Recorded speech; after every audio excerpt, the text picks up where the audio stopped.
mai 1940, Hitler lance une offensive éclair qui tétanise les Français. L'ennemi s'apprête à pénétrer dans l'Hexagone. Débute alors le déplacement de population le plus important de l'histoire de l'Europe. C'est comme une coulée de boue, de lave. Vous ne pouvez pas l'endiguer. Un quart des Français s'enfuient. Et pour aller du nord vers le sud, ils vont prendre tous les risques. Certains traversent la Loire à la nage, se noient, essaient de traverser la Loire en barque trop chargée qui coule. Sur les routes, impossible pour ces 8 à 10 millions d'exilés de se nourrir et de se loger. Certains vont profiter de leur détresse. Il y a un agriculteur qui leur a fait payer la bouteille d'eau. Dans leur malheur, ils sont pris pour cible par les avions allemands pour accélérer la capitulation de la France. Les Stuka, je les ai encore dans les oreilles. Pendant très longtemps, je ne pouvais pas entendre un avion. Ça a bien duré au moins 15 ans. Ces colonnes de réfugiés composées en majorité de femmes et d'enfants assistent à des scènes d'une violence extrême. Quand vous voyez des blessés comme ça, des bébés tués, vous restez même pas là pour voir la suite. Vous fuyez. En un mois, 100 000 personnes mourront sur les routes. On va retrouver un jouet d'enfant. On ne sait pas si l'enfant l'a perdu ou s'il a été tué. C'est la vision du chaos. Dans la panique, 90 000 enfants seront perdus. Certains ne les retrouveront jamais, puisque les parents sont morts sur les routes de l'Exode. Le 22 juin 1940, l'armistice est signé. Pour les réfugiés, il faut alors rentrer tête basse. Ils retrouvent leur maison pillée. Ils ont tout perdu. Je pense que c'était des réfugiés qui étaient passés. Est-ce qu'il n'y avait pas des voisins aussi? Ces Français qui ont tant souffert sur la route vont être accusés de tous les maux par le maréchal Pétain. L'armée française a perdu à cause des lâches fuyards de l'Exode. Un sentiment de culpabilité s'empare de ces réfugiés qui pensent avoir mérité toutes ces souffrances. Alors ils n'en parleront plus jamais. Il y avait quand même le sentiment d'être dans une situation absolument humiliante, tout compte fait l'Exode, c'est la fuite. Aujourd'hui, les derniers témoins de l'Exode racontent sans honte l'enfer qu'ils ont vécu. On tire sur les femmes, les enfants et les vieux. Ils sont en cause de quoi? C'est épouvantable. Ils n'étaient encore que des enfants. Et pourtant leurs souvenirs restent intacts. Des témoignages poignants et des images d'archives rares qui vont enfin rétablir la vérité sur ces chemins de la peur.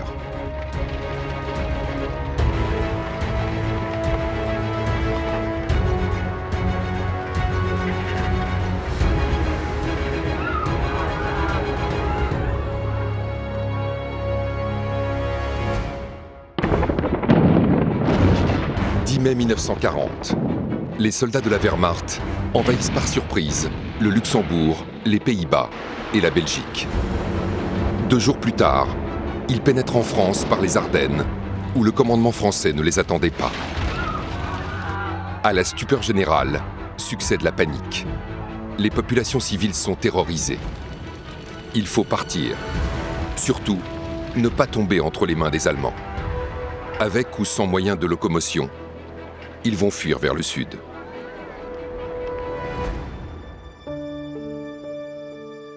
Serge Adam a 9 ans ce 10 mai 1940. Lorsque les Allemands franchissent les Ardennes, il est aux premières loges. Originaire de Charleville-Mézières, ses parents l'ont mis au vert à Rethel depuis le début de la guerre.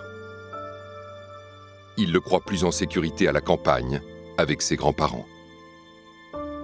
Il y avait quelqu'un qui disait, bon, les Boches, excusez-moi, mon père n'avait pas d'autres mots, les Boches sont à Sedan, etc., il faut partir.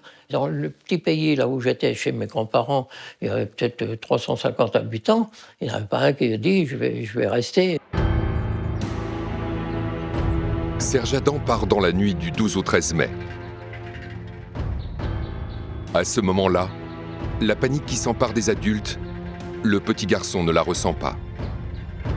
Je venais d'avoir un petit vélo, il faisait beau, on arrêtait l'école, c'était un peu mes vacances. Donc on est parti, alors dans des convois épouvantables, parce que vous aviez l'agriculteur avec ses chevaux. Vous aviez d'autres personnes avec des poussettes d'enfants, mais il n'y avait pas d'enfants, c'était pour emmener quelque chose. Pour vous donner la désorganisation qu'on pouvait avoir, on m'a mis un manteau sur le dos, alors qu'on était au mois de mai et qu'il faisait très beau. Moi, je l'ai gardé, je ne sais plus, 4 ou 5 jours. Il a dû finir dans un fossé. Les réfugiés, venus du nord et de l'est, avancent. S'arrêtent peu. Ils n'ont qu'une obsession, s'éloigner des hostilités. À Gisors, en Normandie, le photographe local Fernand Bignon, qui pense filmer un simple événement familial, va être le témoin d'une scène stupéfiante. Là, on voit la maman de Jacqueline qui prépare sa petite fille pour sa communion. Et Fernand, le papa, donc par la fenêtre de leur maison, on voit ces voitures, ces personnes qui fuient le nord de la France, qui vont traverser les rues de Gisors. Ce 12 mai 1940, l'homme capte avec sa caméra le passage de ces réfugiés. Ces images extrêmement rares livrent un témoignage inédit de l'Exode. Un véritable bond dans le passé. On voit cette benne, ce tombereau dans lequel on trouve des amoncellements, vélos, matelas. Toute la famille est à l'intérieur. C'est une panique totale.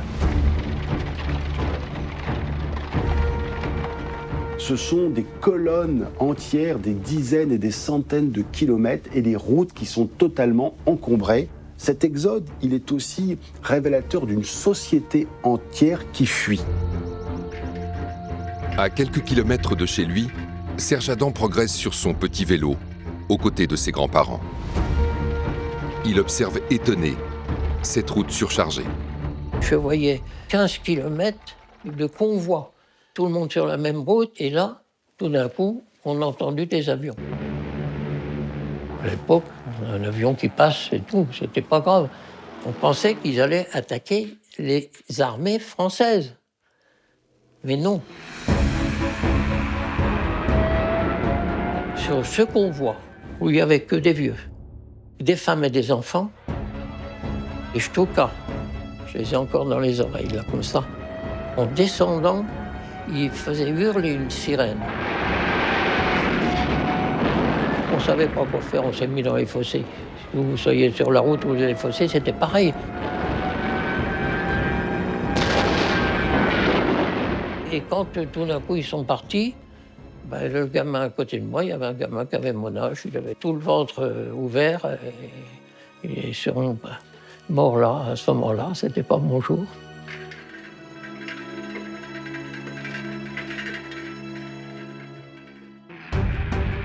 Le 20 mai 1940, dans le ciel comme sur terre, les Allemands progressent à toute vitesse, en mettant le nord de la France à feu et à sang. Chez eux, comme sur les routes de l'Exode, les civils sont pris au piège. La bataille de France va conduire à la chute de nombreuses villes françaises au nord, à l'est, sur la frontière entre la France et la Belgique. Les Allemands qui arrivent en France, c'est une armée au combat. C'est une armée qui est avide de conquérir la France. Une semaine après le début des hostilités, les Allemands ont déjà envahi l'Oise et la Somme. Face à la menace, la peur se répand alors comme une traînée de poudre parmi les civils. Cette panique, Gérard Régnier s'en souvient parfaitement. À l'époque, il a 6 ans et vit au Havre avec sa mère et son grand frère. La fuite des uns provoque la fuite des autres. On dit « les Dupont sont partis ».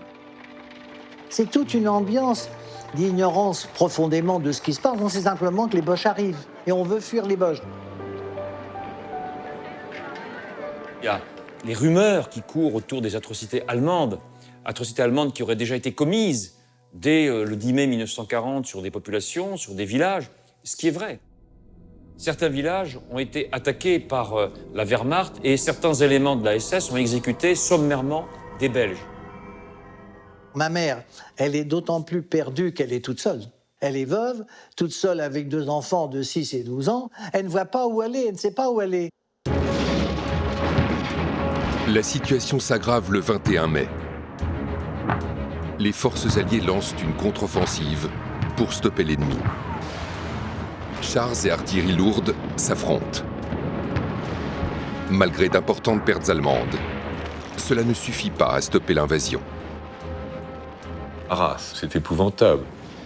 Les gens se battent dans la ville d'une rue à l'autre. Et là, évidemment, les civils, quand ils ne se terrent pas, sont obligés de fuir. Parce qu'il y a des zones qui sont bombardées, mitraillées et qui se transforment en champs de ruines. Les villes du Nord tombent les unes après les autres. Les Allemands atteignent la Manche. C'est l'hécatombe. Pour la plupart des gens du Nord, rester devient impossible. Parmi les gens qui vivent l'exode, il y a ceux qui vont céder à un souffle, à un vent, à une bouffée de panique, et qui vont quasiment laisser le déjeuner sur la table. Les Allemands arrivent dans des villes désertes et découvrent l'eau qui est en train encore de fumer sur le poêle à bois, par exemple.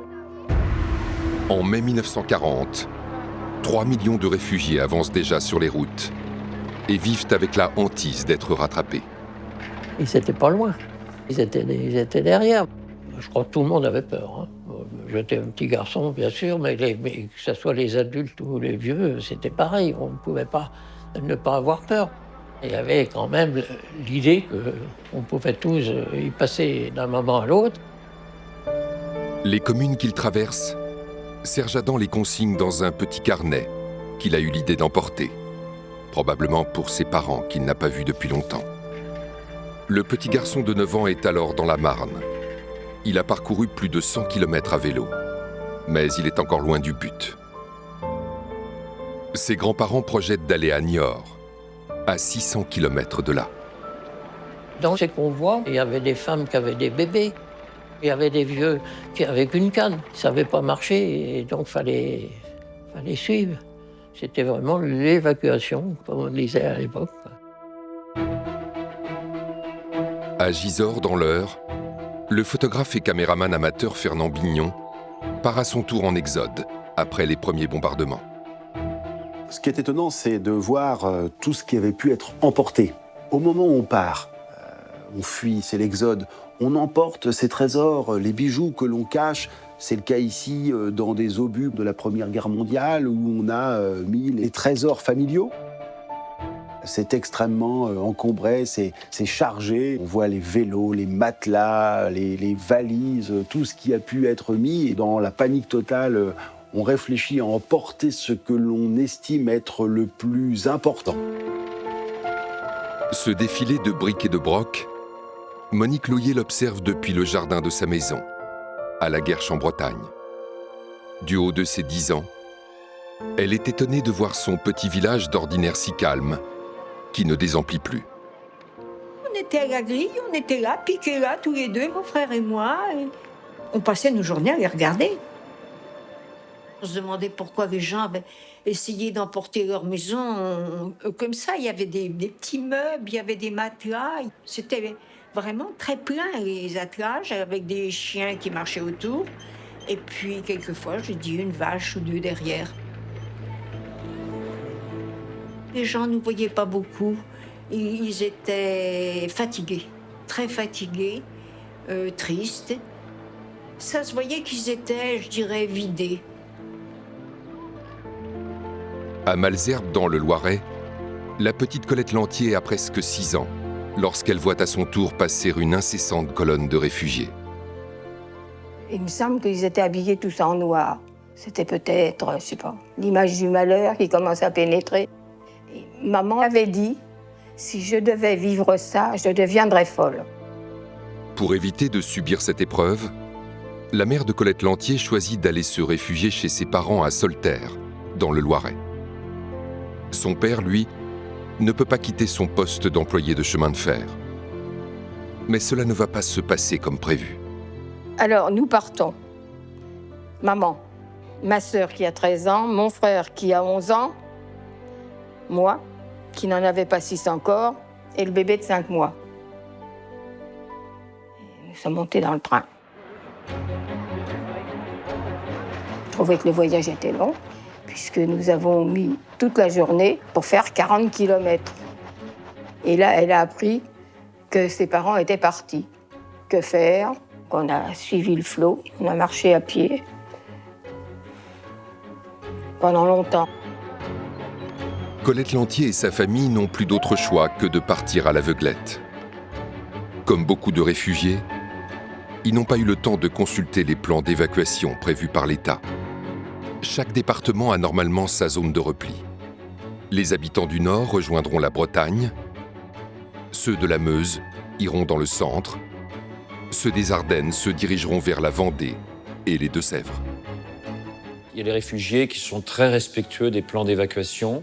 Il y a des réfugiés qui partent avec des cartes Michelin, avec parfois le calendrier des postes.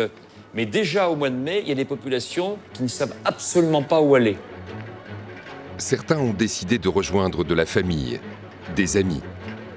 Mais la plupart suivent juste le flot. Prise dans une foule qui avance en direction de la Loire, Colette Lantier et sa famille transportent avec difficulté les 40 kilos d'affaires contenus dans leurs valises et dans un landau. Par chance, la famille parvient à monter dans un bus pour avancer à moindre peine. Mais sur les routes de l'Exode, tout peut basculer d'une minute à l'autre.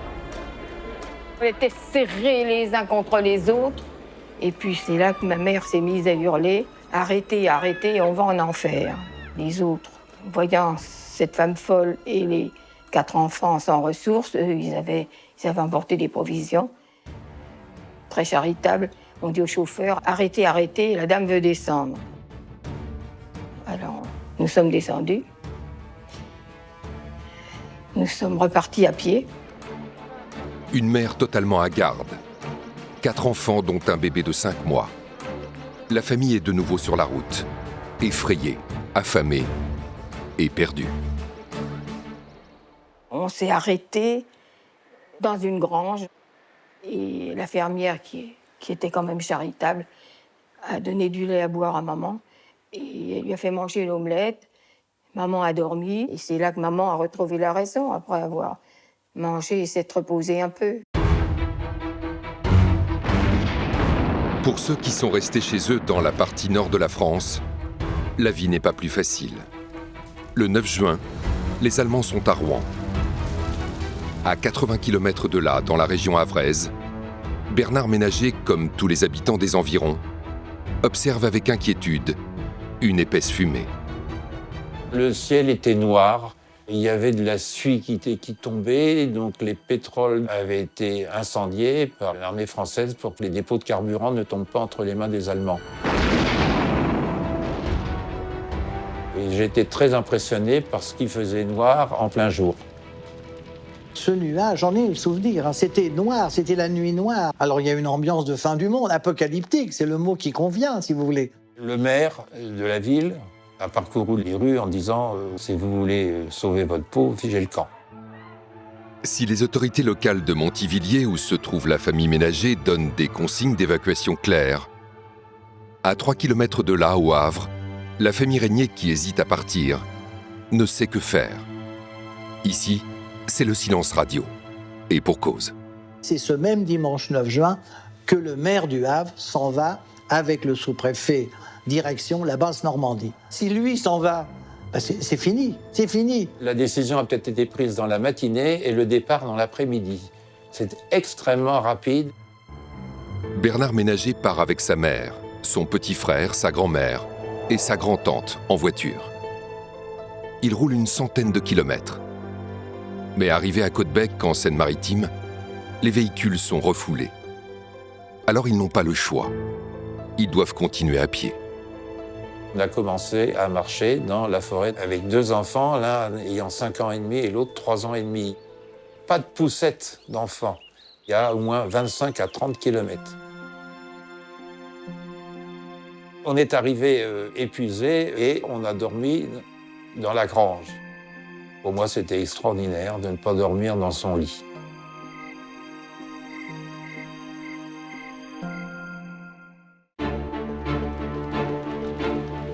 Le 9 juin 1940, le port du Havre est en flammes. Heureusement pour Gérard Régnier, la perspective de quitter la ville se dessine enfin. Des bateaux de pêche sont réquisitionnés pour faire passer des civils de l'autre côté de la Seine. Sa mère décide de tenter sa chance, sans avoir de point de chute. C'est ici que le 11 juin 1940, ma mère, mon frère et moi, nous embarquons sur un bateau de pêcheurs. Évidemment, il y avait énormément de monde. C'était la cohue, le chacun pour soi, mais ils se sont attendris sur cette femme avec ses 2 enfants et le petit qui pleurait à chaudes larmes. Donc, nous avons été prioritaires grâce à mes pleurs, si je puis dire. Le soulagement de la famille Régnier est de courte durée. Les avions allemands, les Stuka, font leur apparition. C'est dans un contexte de mitraillage des Stukas qui remplissent le ciel ici. Les mitraillages des Stukas, ça faisait des zébrures sur la mer, évidemment. Alors, c'était un tout qui était tout à fait impressionnant. Dans un geste maternel dérisoire, ma mère nous a mis la valise sur nos têtes. Des valises ne pouvaient pas nous protéger du mitraillage des Stukas. La sirène, c'est strident, si vous voulez. C'est strident, c'est long, c'est répétitif. On dit souvent que le pilote allemand prenait plaisir à sentir les gens terrorisés. Pour un enfant de 6 ans, si vous voulez, c'est très très dur. C'est certainement la plus grande peur de ma vie. Au Havre comme ailleurs, la situation bascule. Plus rien ne peut endiguer la déferlante ennemie. Les Allemands sont aux portes de Paris. 10 juin 1940, le ciel de Paris est noir à cause des fumées des dépôts d'essence de l'armée française.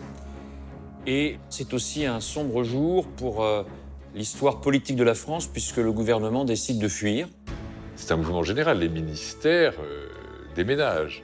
Quand un gouvernement s'exile, quand il le fait d'ailleurs un peu tôt, c'est vraiment le feu vert de la débandade. Le 11 juin, la capitale est déclarée ville ouverte. Une deuxième vague d'exode commence alors, encore plus massive et désorganisée que la première. 2 millions de Parisiens intramuros qui s'en vont laissent aux Allemands une ville très vide. Et on le voit très nettement sur les clichés. À l'Opéra, au Trocadéro, Hitler visite une ville qui est vide. Les dés sont jetés. Ralentir l'avancée de l'ennemi et tout ce qui reste aux militaires français. Le destin d'Yvonne Barra, âgée de 6 ans, va être lié à cette stratégie de la dernière chance. À 7h du matin, il y a un gradé français qui est venu et il a dit à ma tante, avant midi, il faut avoir passé le pont de la Loire parce qu'on le fait sauter pour faire barrage aux Allemands. Orpheline de mère, Yvonne vit avec sa tante. Nous autres, on est partis avec un landau d'enfants. On avait une couverture pour se tenir au chaud, des changes, évidemment. Je sais qu'elle avait pris l'argenterie.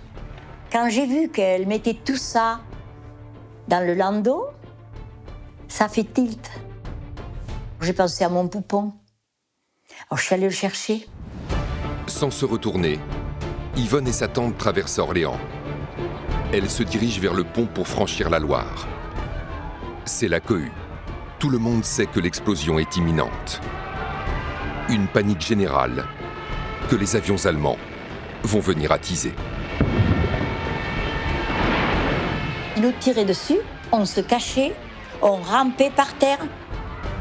Chacun essayait de se sauver comme il pouvait. On criait, mais ça nous avançait à rien. À rien du tout.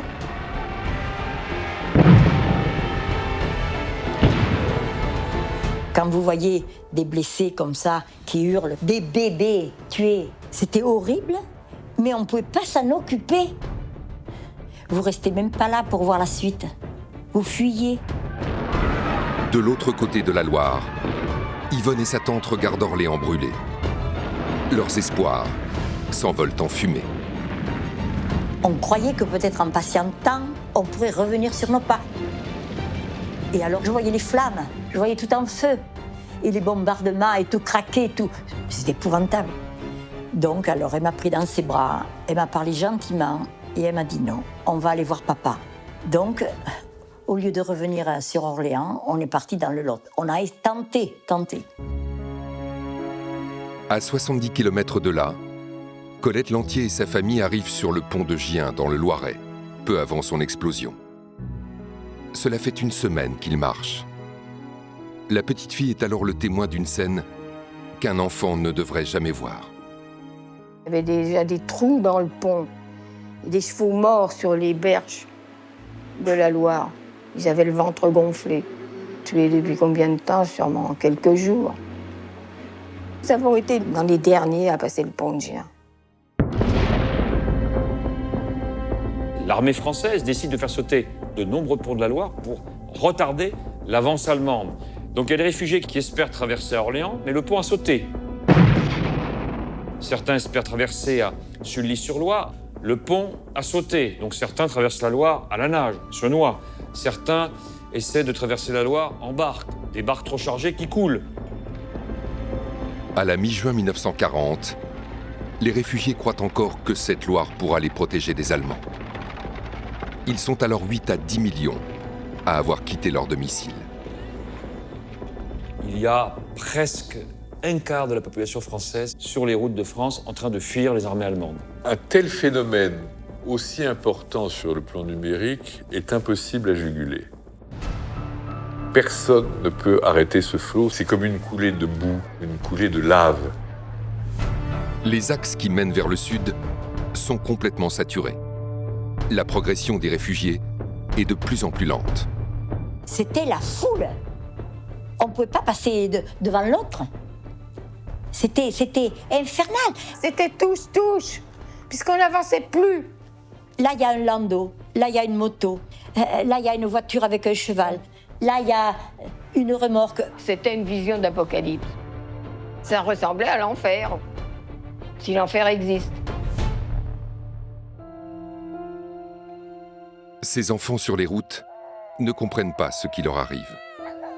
Ils sont privés d'une vie sans domicile, sans nourriture et sans sécurité. Comme Bernard Ménager qui arrive épuisé dans le Calvados après 200 km de marche. Sa famille, qui croit pouvoir souffler un peu, s'apprête à vivre un moment terrible. À Orbec, la place était noire de monde et mon frère était assez curieux. Moi, j'étais plutôt pas loin de ma maman. Mais lui, il regardait un peu à droite à gauche et il y a eu un moment d'effroi quand mes parents se sont aperçus qu'il n'était plus là. Totalement paniquée, la mère de famille cherche partout son petit garçon de 3 ans, perdu dans la cohue de l'Exode.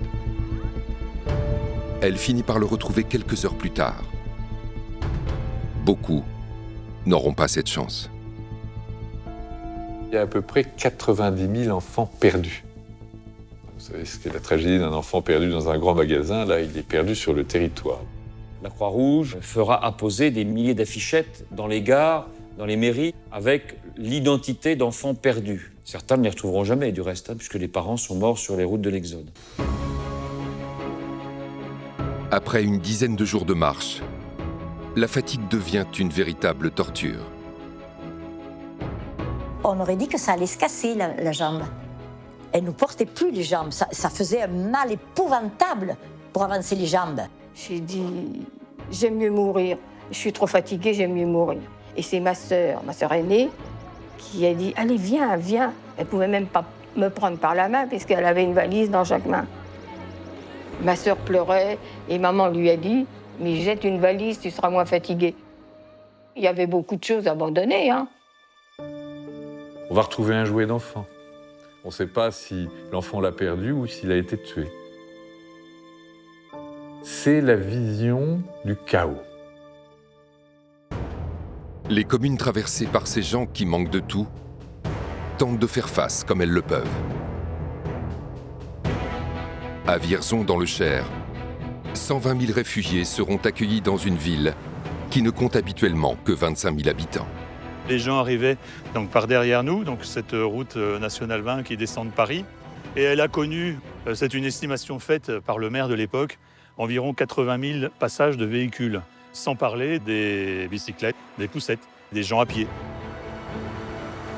Vous aviez dans cette artère principale le garage Citroën, qui était la seule pompe à essence où on pouvait encore faire le plein, ou tout au moins ramasser quelques litres à l'occasion.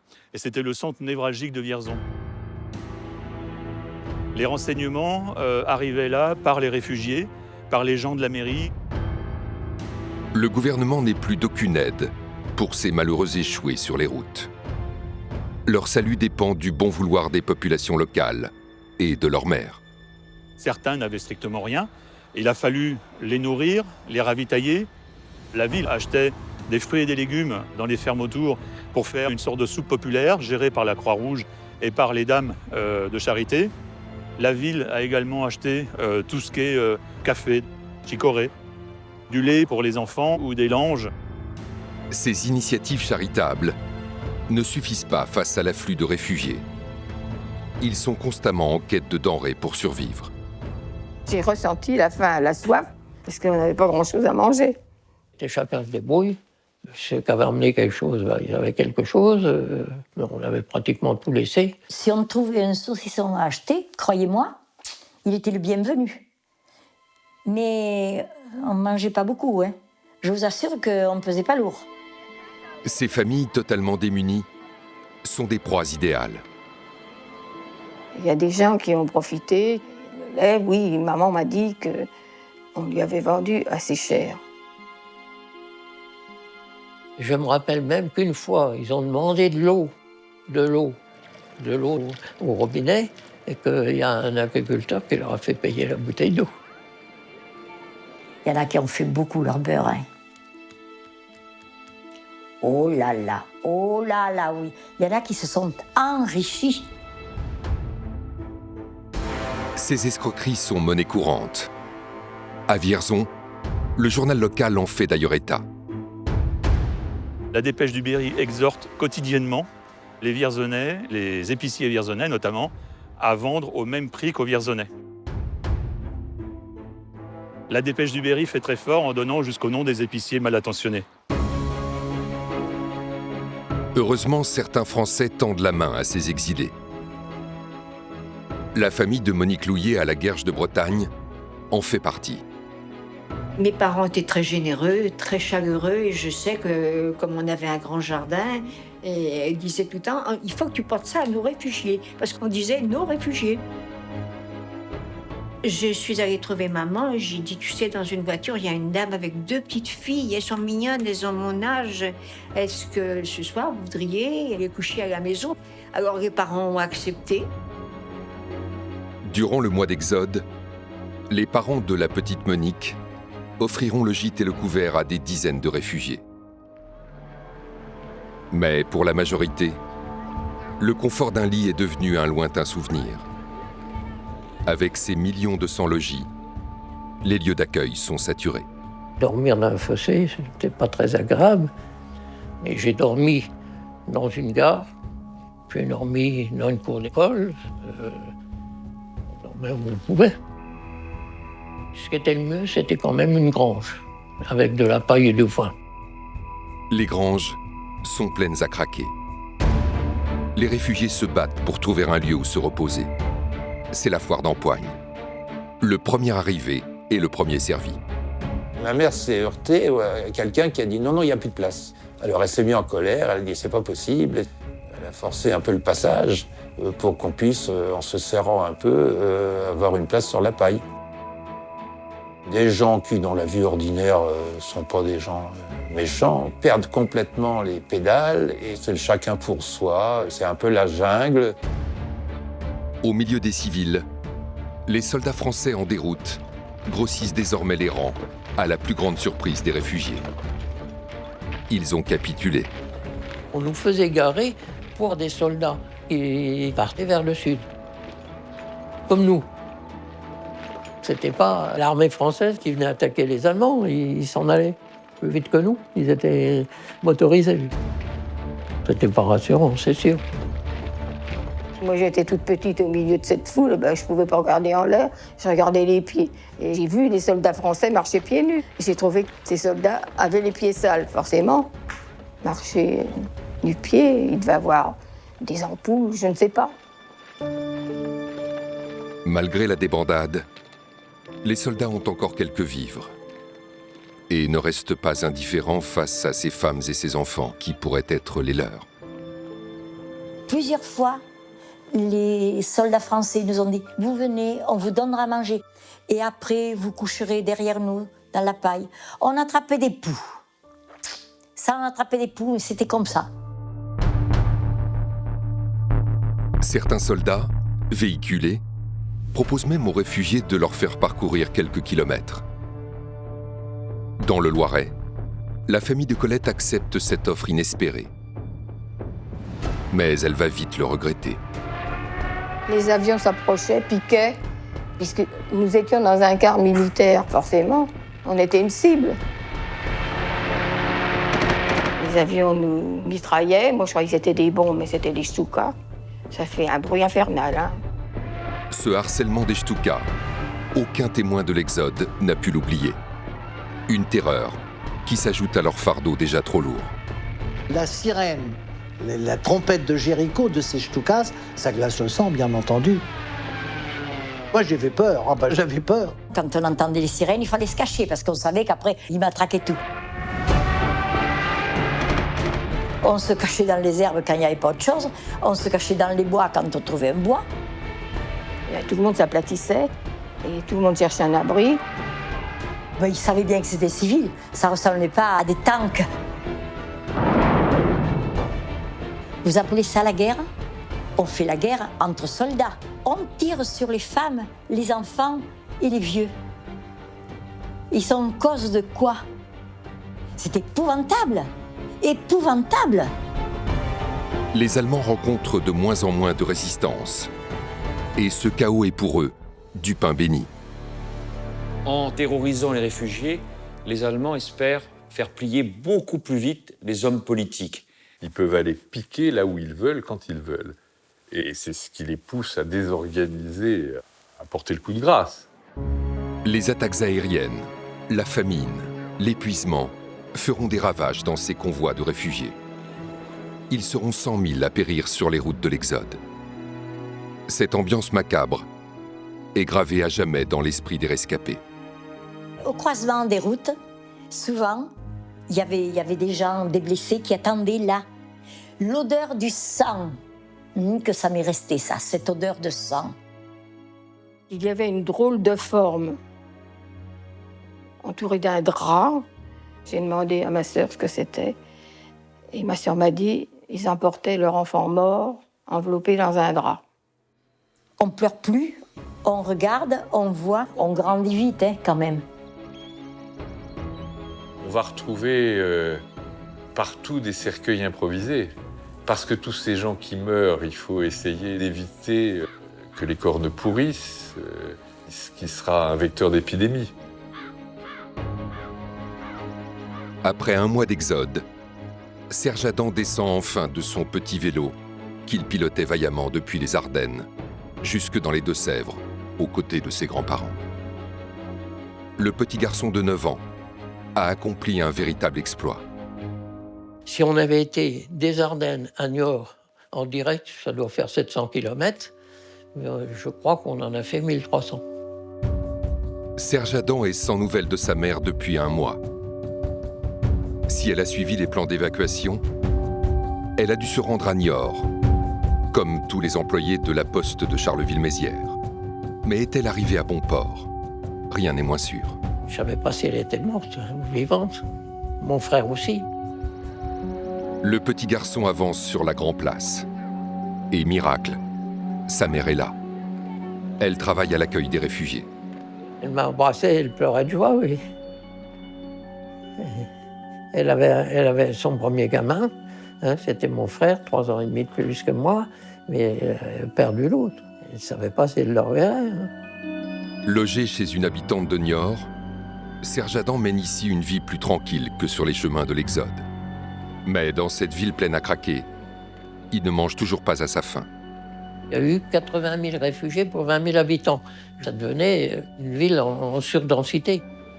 Quand je voulais faire les courses, on voyait une queue sur le trottoir. On disait, il y a quelque chose. Au bout de 3/4 d'heure de queue, on arrive au comptoir, il n'y a plus rien. Pour Colette Lantier aussi, le voyage prend fin. Un bus l'a finalement transportée avec sa mère et ses 3 frères et sœurs à Bussière-d'Ayac, dans l'Indre. Elle a parcouru 250 km en 3 semaines. La châtelaine nous a hébergés dans une dépendance du château et je montais toujours dans ce gué des chasseurs, là. Et maman n'a jamais pu me faire avouer ce que je faisais là-haut. Je guettais le retour de mon père. Plus de courrier, ni de téléphone. Impossible pour la famille de savoir ce qu'il est advenu de leur papa, resté seul chez eux. À Avranches, Fernand Bignon, le vidéaste amateur, a trouvé refuge. Le 20 juin, il immortalise la scène que tous les Français redoutent et qui marque la fin de l'Exode. Il est derrière la fenêtre de l'appartement au premier étage, dans cette rue principale. Et derrière la fenêtre et les rideaux, il prend sa caméra pour filmer les soldats allemands, les premières unités qui pénètrent. On voit les chars, que l'armée allemande, dans ses troupes avancées, est une armée mécanisée. Il n'a pas le droit de filmer, il le sait. Les autorités allemandes peuvent estimer que c'est un espion. Il peut être incarcéré, voire fusillé. En ce début de l'occupation, personne ne sait quelle va être la réaction précise des Allemands. Yvonne Barras se trouve à 250 km de chez elle lorsque l'ennemi la rattrape. Réfugiée avec sa tante chez une fermière, elle se souvient de ce moment comme si c'était hier. Tout d'un coup, on entend des grands bruits. Alors, il y avait des sidecars, des motos, et ils nous fonçaient dessus, sur la route. Cette dame et ma tante m'ont dit, surtout, ne cours pas, ne te retourne pas. On rentre dans la cour tout doucement. Je ne savais pas mettre un pied un devant l'autre. J'étais paralysée. On a eu la peur de notre vie. On savait qu'on avait affaire à des barbares. Un à un, les réfugiés se font doubler par les Allemands. C'est terminé. Quand les Allemands nous ont rejoints, ma grand-mère et ma grand-tante pleuraient. C'était le sentiment qu'on allait revivre une occupation comme elles avaient connue pendant 4 ans, pendant la Première Guerre mondiale. Ils ont gagné. Le 22 juin 1940, le maréchal Pétain, qui a pris le pouvoir, signe l'armistice et doit alors régler le problème numéro 1, le retour de plus de 8 millions de réfugiés. Vichy n'a pas les moyens de nourrir 8 à 9 millions de réfugiés français et belges en zone non occupée, puisque économiquement, la zone non occupée est très pauvre. Donc il y a des plans de retour qui sont mis en place en accord entre les autorités françaises et les autorités allemandes. Les Allemands souhaitent rétablir l'ordre et mettre fin à ces zones surpeuplées, difficiles à contrôler pour l'occupant. De leur côté, les réfugiés espèrent aussi rentrer chez eux, retrouver leur région, leur maison. Pour beaucoup d'entre eux, malgré la fatigue, le retour se fera à pied, sans se douter de ce qui les attend à leur arrivée. On a pris la route et puis on a pris le même chemin. Et comme tout le monde, on suivait tout le monde. On ne cherchait pas sa route, tout le monde s'en va. Dans le même sens, tout le monde, l'un après l'autre. Beaucoup de réfugiés reviennent à pied. Certains ont accompli 500 km aller et vont devoir accomplir 500 km retour. D'autres ont un peu plus de chance. Alors, s'ils sont germanophobes, c'est pas une chance, mais pour pouvoir marcher un peu moins, ils ont pu monter dans un camion allemand qui se dirige vers Paris, par exemple. C'est le cas de Bernard Ménager, qui ne rentrera pas chez lui à pied. Avec 2 petits garçons de 3 et 5 ans, la famille est prête à quelques concessions pour ne pas avoir à marcher 250 km en sens inverse. Peu de temps après la sortie d'Alençon, la voiture d'un officier allemand s'est arrêtée et nous a pris. Là, les Allemands ont gagné la guerre et donc c'est les Allemands, comme on disait à l'époque, corrects, et qui ne sont pas dénués de sentiments humains. Ils s'aperçoivent assez vite, les réfugiés, que les Allemands s'achètent une forme de conduite qu'on appelle la Korrektion, qui est une stratégie de la propagande allemande. La propagande allemande qui n'hésite pas à apposer des affiches où l'on voit un soldat allemand avec un petit enfant dans les bras et cette phrase « population abandonnée, faites confiance aux soldats allemands ». C'est évidemment aux réfugiés que s'adresse cette affiche. Colette Lantier est toujours dans l'attente du retour de son papa. Sa mère a réussi à lui poster une lettre. Mais entre-temps, une ligne de démarcation qui coupe la France en deux a été mise en place. Pas si simple pour lui de retrouver sa famille, exilée à Bussy-Rdaillac dans l'Indre. Nous étions en zone libre, lui, il était en zone occupée. Les Allemands lui ont dit qu'il n'avait pas le droit de passer. Bon, il a attendu la nuit. Il a écarté les fils de fer barbelés et il est arrivé à pied en pleine nuit. Je m'en souviens quand il est arrivé.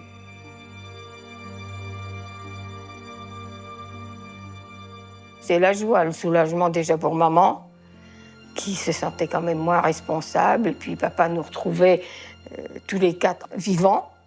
C'était déjà énorme. À peine le temps de savourer les retrouvailles que la famille décide de prendre le chemin du retour. Les réfugiés doivent être rentrés chez eux avant le 1er novembre 1940. Après cette date, franchir la ligne de démarcation ne se fera plus sans autorisation spéciale.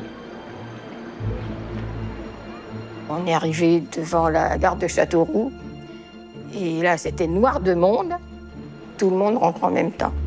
Nous sommes montés dans le train. J'étais assise sur les genoux de papa. À un moment donné, le train s'est arrêté.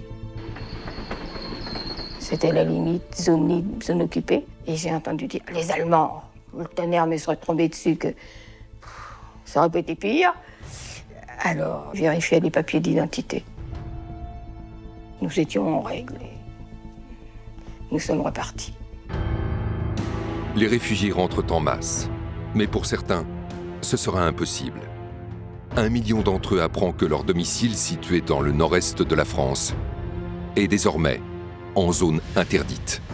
Une zone réservée aux Allemands, où les Français n'ont plus le droit de pénétrer. Charleville-Mézières se trouve dans cette zone. Serge Adam est donc bloqué. Ce n'est qu'en décembre 1940 que son père trouve le moyen de rentrer en catimini. Il nous a mis dans un wagon à bestiaux, hein, avec une étiquette Nord-Berlin, hein, le wagon pour Berlin. On était là-dedans avec mon père, ma mère, mon frère et moi, tous les quatre. Il a dit interdit de parler, interdit de tousser, interdit de se moucher à la frontière de zone interdite. Et donc on est passé, on est rentré chez nous. Serge Adam pense alors que le pire est derrière lui. Mais en réalité, il reste encore à venir. Pour Yvonne Barra aussi, le retour tant souhaité n'est pas à la hauteur de ses espérances. Quand on est revenu, je vois, on s'est arrêté devant une église. Il y avait des pans de murs qui restaient avec un saint, par exemple. Enfin, tout était détruit. C'était impraticable. Les gravats, les maisons, tout ça avait dégouliné partout. C'était impraticable. En Normandie, Fernand Bignon, le photographe, filme à son retour d'Exode un spectacle de désolation. Quand il arrive à Gisors, il ne peut que constater les destructions. 47% de Gisors a été détruit. Il va filmer ces amoncellements de briques, de pierres, ce qu'il reste de la rue principale où se trouvait son commerce de photographie. Il n'a plus rien. Ce qui a été apporté dans la voiture par les Bignons, ces matelas, ces valises, ces quelques bijoux que l'on a pu voir, c'est ce qu'il va leur rester uniquement. Aux Aubrais, près d'Orléans, Yvonne Barra et sa tante retrouvent leur domicile sans dessus-dessous. Certaines personnes ont profité de leur absence pour se servir. Tout était pillé quand on est revenu.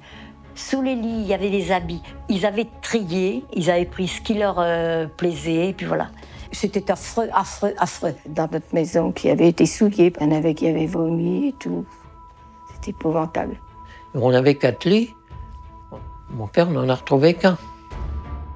Je pense que c'était des réfugiés qui étaient passés. Est-ce qu'il n'y avait pas des voisins aussi? Ils venaient d'où? Peut-être ils étaient à 1 kilomètre aussi pareil. Et peut-être ils étaient très proches. Qui c'était? On ne savait pas. Ils n'ont pas laissé leur adresse. Hein. Maman a vu, après, une descente de lit qui était chez des voisins.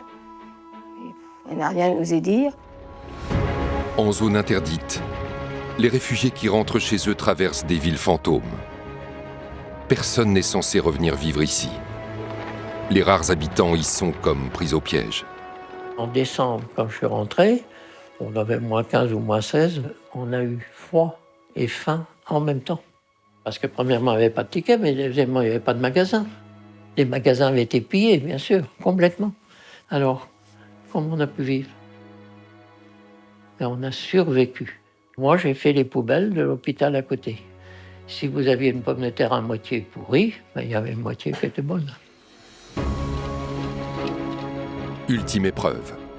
Ces réfugiés qui ont connu la peur et la faim sur les routes, puis les retours difficiles et les pillages, ne seront jamais considérés comme des victimes. Personne ne les plaindra. Français, vous avez vraiment la mémoire courte. Souvenez-vous de ces colonnes de fuyards, dominées par la crainte et la volonté d'échapper à l'ennemi.